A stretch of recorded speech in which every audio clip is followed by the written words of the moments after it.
Hello. Um, this gonna. I've been fighting with the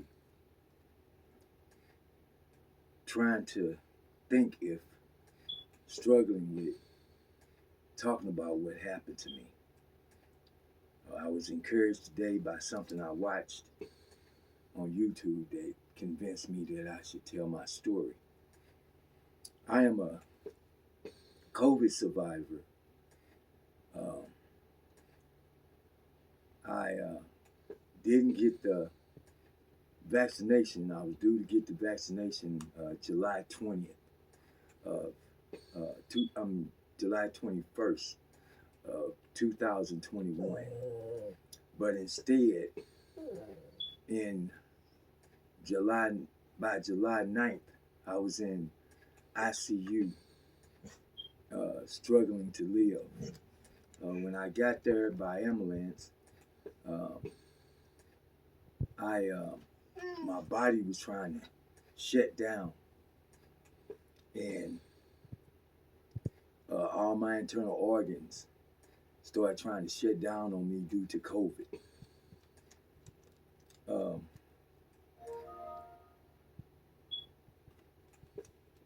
it was so horrible. If you could take your, if anyone has had a toothache or anything like that, if you take that times a million, that's how much pain I was in. So I told my family that I wanted to die. I told them I didn't no longer want to live because of the type of pain I was in. I've never felt anything like that in my life. But if you take a toothache times a million, that's probably about how it was.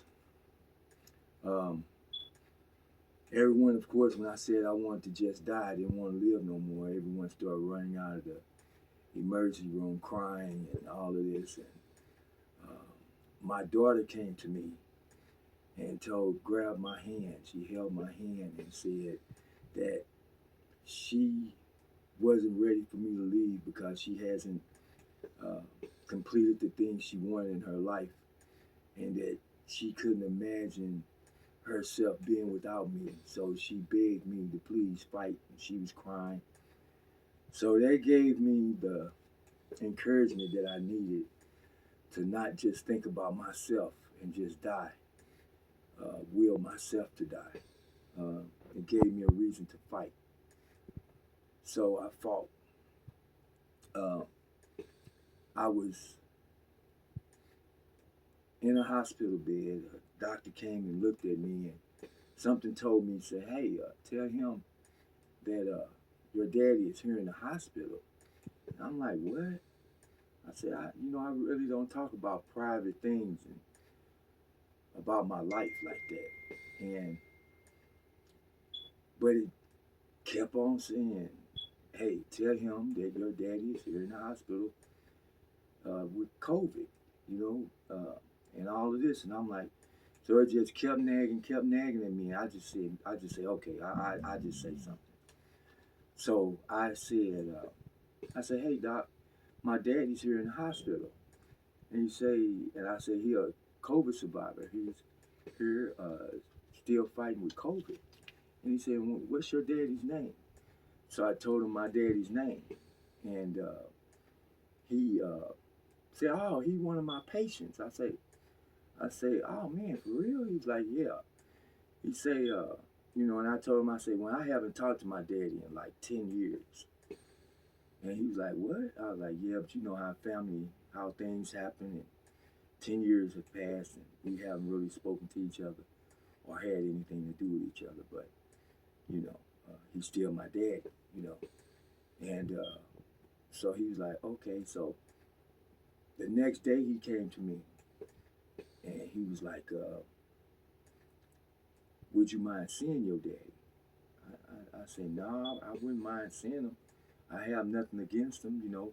We didn't have it out or anything. I don't have anything against him." So um, he said, um, "Okay." So the next day he came to my room and he was like, "Well, hey, we have him coming down to see you." And I was like, "What?" He's like, "Yeah, he wanted to see you.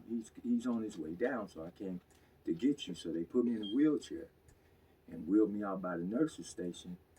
And my daddy was coming down the hall, and I can hear him crying. And I was like, "That can't be daddy because he never cry. I don't never like I've never heard my dad never seen him cry for anything. It doesn't even matter. He's never cried." So I'm like, man, I say, is that can't be him? So of course they wheeled him up to me and he was crying and I was like, man, and he was telling me that he was sorry, which my daddy never said he was sorry for anything he's ever done. Um, that he was sorry and he didn't mean for our relationship to be like it is, and that he's going to be getting out in a few days and he's going home. And he said, "I want you to come see me when you get out of here. I want you to come see me." So I told him, "Okay, I will." And they, I forgot what all else that we talked about, and I'll get into that later why. So shortly after my conversation with him, I was in a coma. And I so happened to be in a coma for 7 weeks. Uh, my situation with COVID, I had blood clots in my hands, my feet, and my legs. And my hands and feet and legs were swollen up bigger than my knee. And I ended up, one blood clot ended up going to my lungs.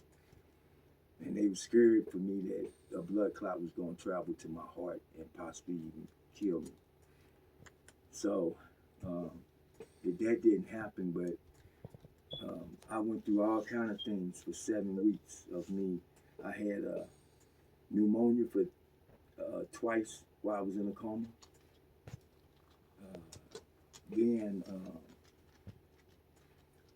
I didn't know. I woke up inside my body not knowing if I was dead, alive, or in between worlds. I didn't even know. And I woke up in pitch black, just darkness, like I was, but I felt like I was like inside a closed area, like a closet or something. Um, and I was fighting. I was trying to fight to come back, but for some reason I just could never come back. So I would tire myself out fighting as long as I could, and I would go to sleep and wake back up in pitch black darkness and fight again. I did that for so long. And so while I was in a coma, I guess it was a dream or something. I'm not actually sure, but it had to be a dream because um,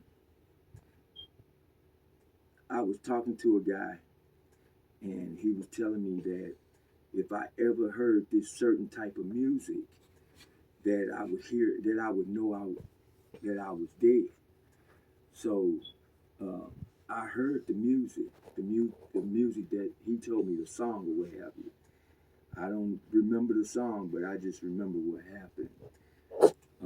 And I heard that song. If I ever hear that song again, cause it's a song, but it's not something I listen to, so uh, I can't remember the song.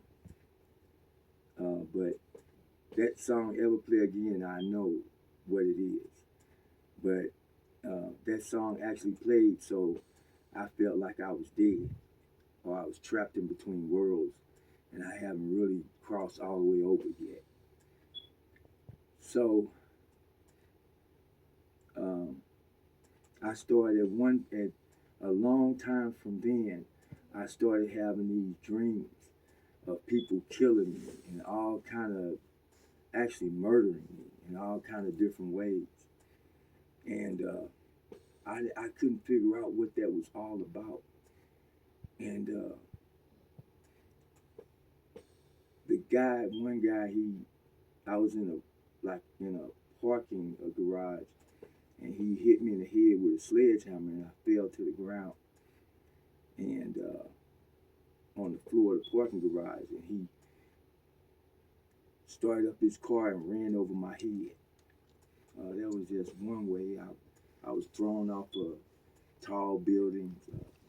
These other people cut me all up in all kinds of different ways and left me there to bleed out.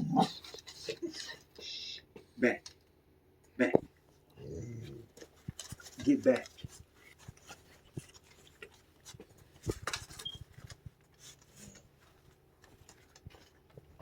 And so from there, um, I just was dying in all these different ways, and I don't remember all of them. But then it went to the point where um, after that, um, I had a dream of me, um, like um, a dream of me my at my own funeral, and I ended up seeing me laying in a casket or a coffin or whatever you want to call it. I was laying there, and they had a big picture over me, and my family and everyone was crying there. But let me say this. Let me go back a minute. When I was in a coma and I didn't know if I was alive or not, at some point I heard people in my room, my family crying and praying over me. So that's when I knew that I was alive, and that was the point where I started fighting to actually come back. But my eyes wouldn't open or anything, but I would hear them, and that's how I knew I was alive, and that's when I started trying to fight to come back. The doctor would come around and shine a light in my eyes and open up my eyes and shine a flashlight, and I could see as long as he had my eyes open. But of course, time he let them go, it went back to darkness again. But I started fighting from that time on to come back. Um, so I end up waking up, go back to where I saw my coffin and me laying there dead. It frightened me so bad that I opened my eyes. While I was in the coma, I actually opened my eyes and saw my sister sitting there, and she asked me, did I know who she was, because later on I found out that they said that if I ever woke up, there was a possibility that I wouldn't remember anyone. But I remember I knew who she was, and I tried to say something, and I had no voice, and I was trying to talk as loud as I could, but nothing was coming out. And but so I just shook my head and like moved my lips saying her name. And so she took off, of course, to run out in the hallway and get the doctors and nurses and had them to come back. And they ran all kind of tests and did all kind of stuff. Um, from that time on, I was awake out of the coma, and they were so shocked because I had woke up out of my coma before and poured all the different machines and needles that they had in my arms. I was just snatching stuff out. So after that, they said they would have to put me in an induced coma so that I wouldn't wake up again. So they had me on like 15 different sedations to have me to go into a deep coma state. And that's why they were so surprised that I woke up, because they didn't get a chance to take the um, the induced coma medication off of me before I actually woke up on my own. But my sisters, they had a meeting about me while I was in a coma, my family and everyone, and the doctors had told them that maybe they need to think about what they want to do about me because at that point they kind of felt like I was going to die. They didn't feel like I was going to live. So my family had told them to take me out of take the medication off of me for as me being in an induced coma.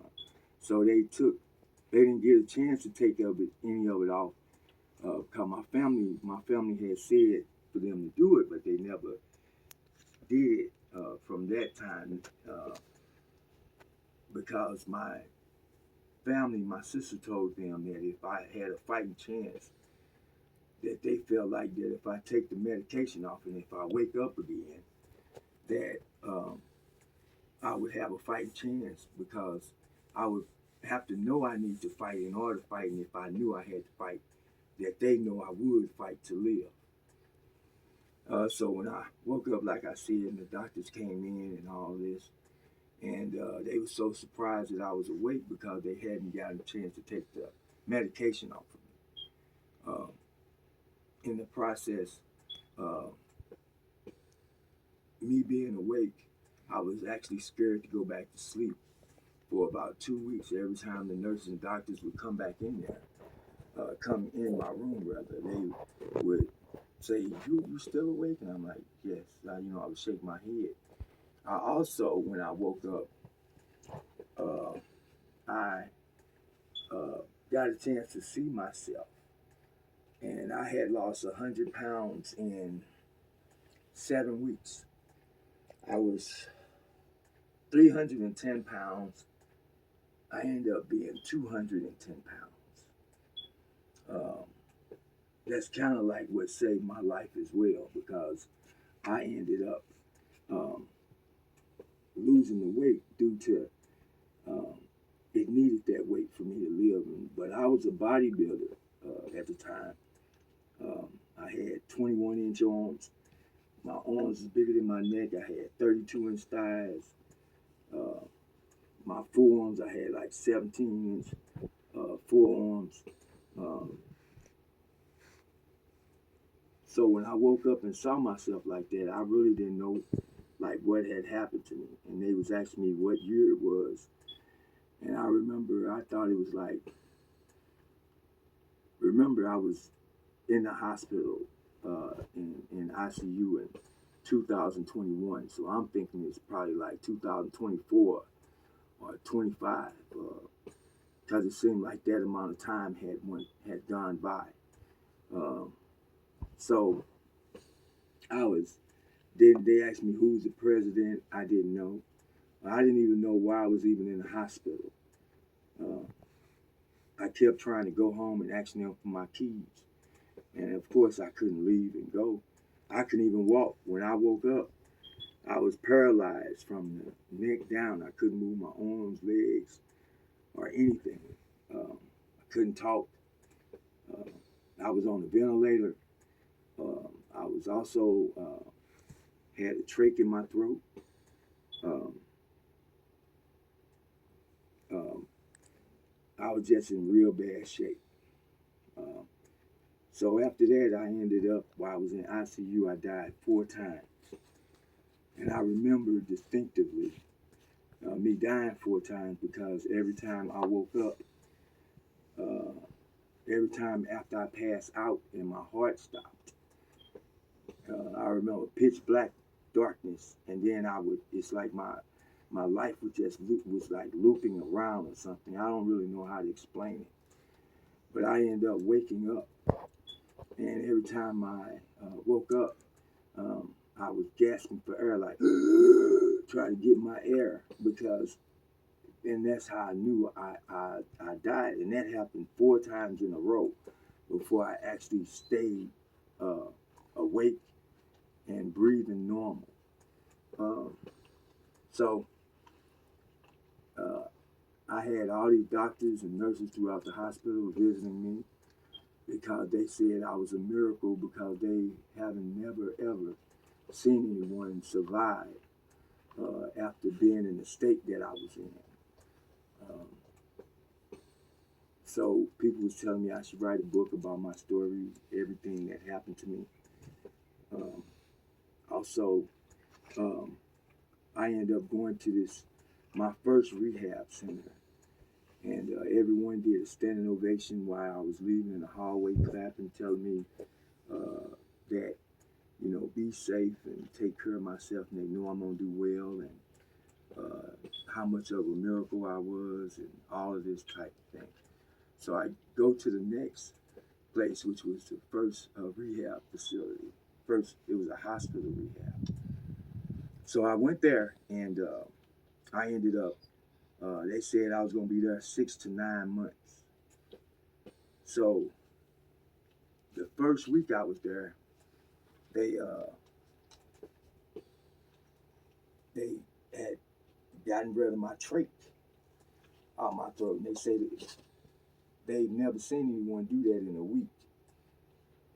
So by the second week, I was they was taking a ventilator, and they was like, "What's going on here?" Because they've never had anyone to do that like that.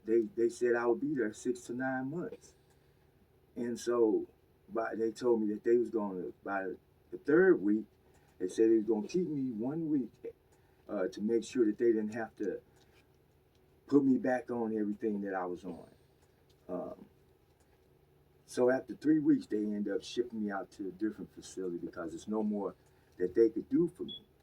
So remember, I was supposed to have been there 6 to 9 months. I was there for 3 weeks. So I get to the next facility.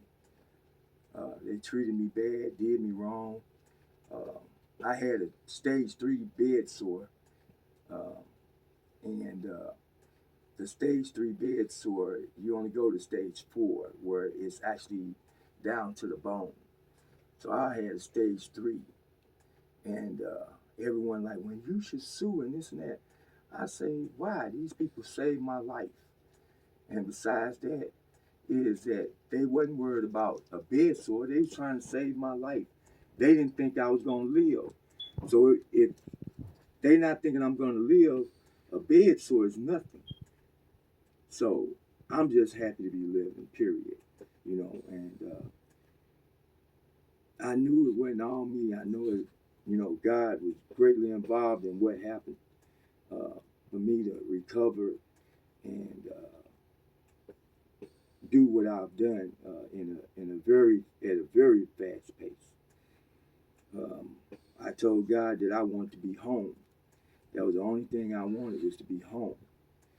And so I was at the facility I was at. My heart was hurting. I called, pushed the button for the nurses to come.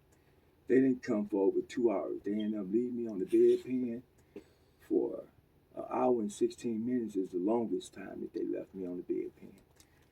And remember, I had stage 3, so I was in an enormous amount of pain. So I had to call my family and tell them